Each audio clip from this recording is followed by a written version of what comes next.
Buenas noches. Hay algunas noticias que podrían ser alentadoras en Europa y Estados Unidos.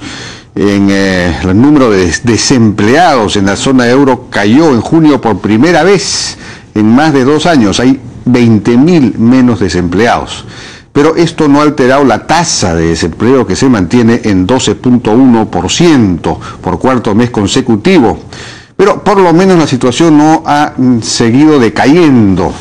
Todavía no podemos hablar de una recuperación, pero de repente pues algo se avecina en el futuro. La cosa ya no va a ser peor de lo que es. Y en Estados Unidos, en el segundo trimestre, la economía creció 1.7%, bastante más que lo que anticipaban los economistas. O sea que había una recuperación, una cierta recuperación en Estados Unidos. Estados Unidos se va a terminar recuperando a la larga porque han descubierto el famoso shale gas, ¿no? Que va a, digamos, hacer reverdecer una suerte de revolución industrial nuevamente ahí, en ese país. Bueno, regresando a nuestro país, el expresidente Alberto Fujimori soltó un audio en el que defiende la Constitución del 93 y en cierto sentido dice incluso que Humala tiene problemas de desconfianza porque no termina de asumir la Constitución del 93, una interpretación algo psicoanalítica. Escuchemos.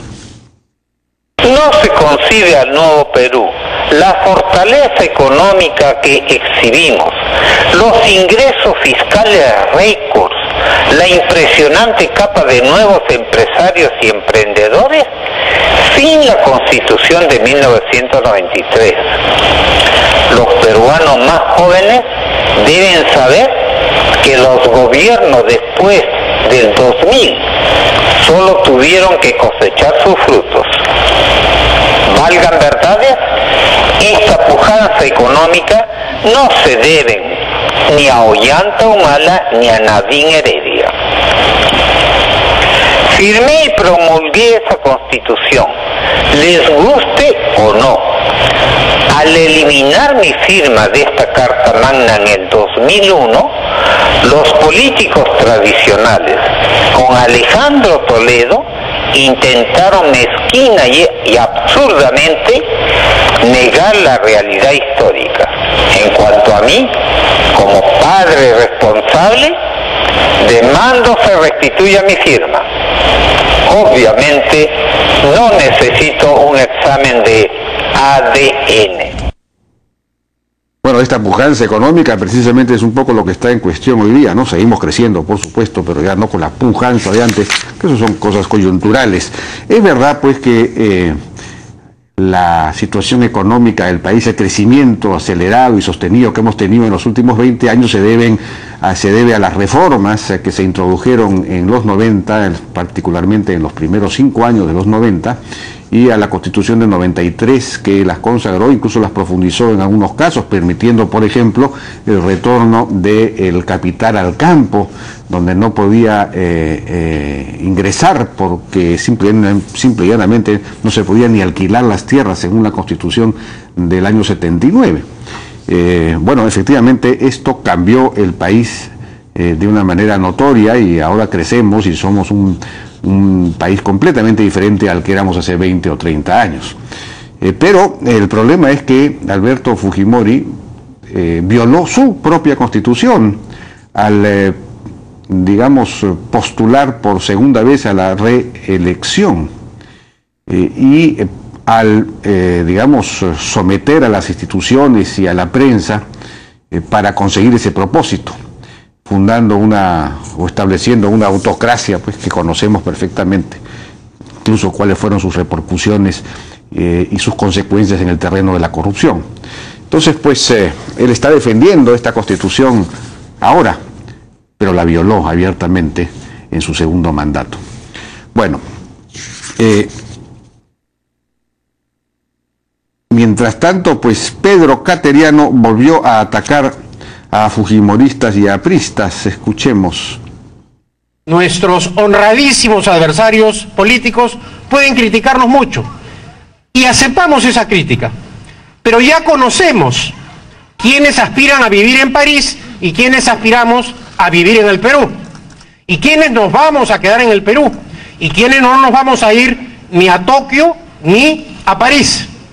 Vamos a trabajar para que todo el personal, como lo ha señalado el comandante general de la Marina, todo el personal subalterno, tenga ese derecho a la vivienda. Porque durante muchos años se ha hablado del derecho a la vivienda, pero los gobiernos pasados no cumplieron con la gente. Así como no cumplieron tampoco con aumentarle los sueldos y las pensiones a los oficiales y pensionistas, señor presidente. Estaban inaugurando unas viviendas para los marinos en Lurín. Y bueno, mientras Cateriano atacaba a Alan García y a Fujimori, pues veíamos que el presidente Ollanta sonreía muy, digamos, tenuemente. El presidente Humala, por su lado, pues invocó a los médicos a regresar a trabajar, a dejar la huelga. Escuchemos. Y dijimos el año pasado que la tarea pendiente este año era la reforma de salud.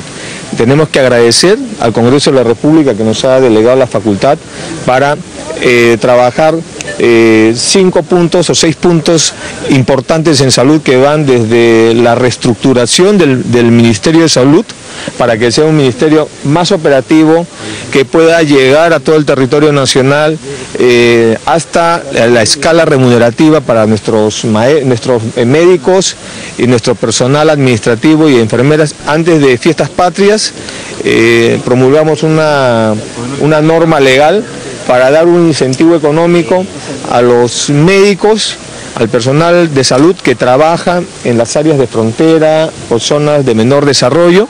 Nosotros desde acá invocamos al personal médico que hoy día no está trabajando, que vayan a trabajar, que tenemos que cambiar la cultura en el Perú de resolver los problemas en las calles, y al final lo que estamos haciendo es lo de siempre, la negociación salarial, que es el fondo de las cosas. Nosotros tenemos la convicción, tenemos la voluntad política de hacerlo como no se ha hecho antes. Creemos que es importante que bajen los ánimos, que todos tratemos de restablecer la paz. Si hemos dado disposiciones en el caso de que si es que hay alguna amenaza de entregar a un hospital, que nos digan nomás y lo recibimos, lo ponemos operativo y va a seguir funcionando. Pero no podemos aceptar ese tipo de actitudes que lo único que hacen es tratar de asustar a la población cuando hay que darle calma a la población, que nosotros estamos en condiciones ya dispuestos para que el sector salud esté en condiciones de que si se entrega un centro hospitalario, lo recibimos, porque no podemos nosotros actuar con irresponsabilidad de permitir que haya este tipo de actitudes bravuconadas y que al final afecta la tranquilidad de nuestra gente. Bueno, lo que pasa es que algunos directores, en fin, de hospitales han amenazado o han señalado que han renunciado, que han presentado sus renuncias al hospital. Pero por supuesto, una vez que se resuelve la huelga, regresan. Las renuncias son simplemente pues fórmulas que forman parte de la lucha, pero que en realidad no tienen ningún efecto real. Aquí lo que hay que decir es lo siguiente.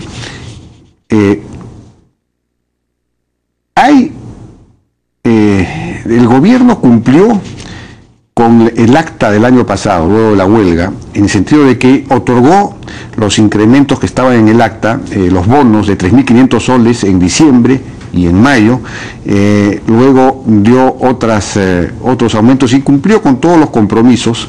El único con el que no pudo cumplir fue, claro, quizás el principal, la nueva escala salarial que según la propia acta iba a estar vinculada a una reforma integral del sistema de salud.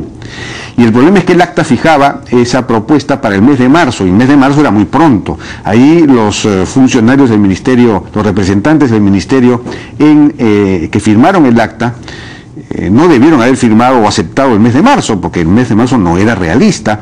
De hecho, la comisión que se formó para hacer esto en la ley de presupuesto estableció en la ley de presupuesto un plazo hasta agosto para presentar la propuesta de nueva escala salarial y de reforma. Y bueno, esa propuesta todavía no está lista, y ya lo va a estar aparentemente, pero los médicos saben que se está trabajando en eso. lo saben perfectamente y sin embargo se han lanzado a esta huelga. Y quizás se han lanzado a esta huelga pese a que saben que se está trabajando, y se está trabajando en serio, porque se trata de reformar integralmente el sector, ya no solamente dar aumentos, sino reformar, reorganizar, digamos, toda la administración del servicio de salud para que sea mucho más eficiente y los médicos puedan rendir más y mejor. Digamos, saben esto, pero se han lanzado la huelga, a mi juicio, porque se oponen a la reforma, a los conceptos, digamos, al esquema planteado de la reforma, que obviamente llevaría a una mayor exigencia, a un mayor trabajo, a un mayor rendimiento, establecería más competencia en el sector, etcétera, ¿no? Ese es mi juicio, y eso, a mi entender, vuelve la huelga esta poco legítima, digamos, porque sí se está trabajando en el establecimiento de una nueva escala salarial, pero seriamente seria y sostenible. Vamos a una pausa y regresamos ahora con Jaime Bailey, que acaba de publicar una nueva novela. Y luego vamos a estar con Pedro Sánchez, exministro de Energía y Minas, para ver el asunto de la refinería de Talara anunciado por el presidente de la República en el mensaje al Congreso. Regresamos.